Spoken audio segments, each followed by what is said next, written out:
Well, I think you have to start and say it is a totally different race.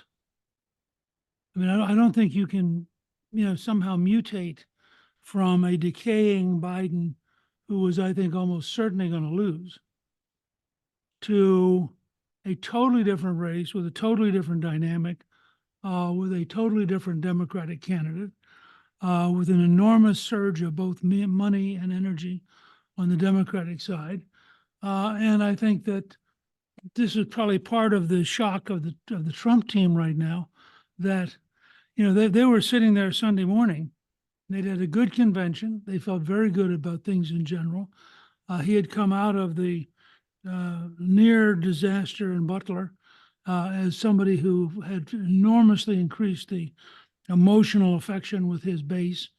And I think they had, I'm guessing, but my guess is that Susie and Chris and the rest of them felt like they had a pretty guaranteed track to winning. And by Sunday evening, that was all a shambles. And so part of what's going on, I suspect, I don't know, but I suspect, is a profound rethinking of where they are and what their strategy is going to be. I mean, I certainly hope that's true, since I'm for them.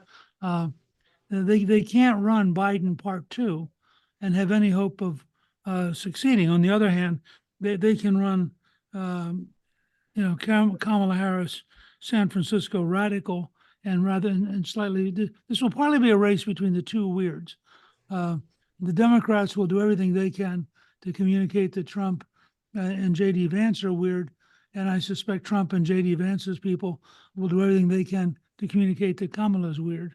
And it'll be a very interesting race in terms of just the sheer volume. I know we're putting together right now all of the video we can find of Kamala, so I don't say anything.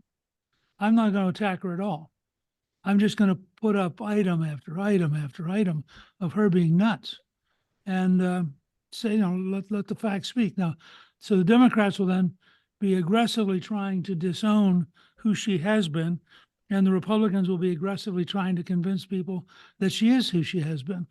And I think it's, if you're interested in the game of politics, this may be among the most interesting 90 plus days that you and I will ever live through.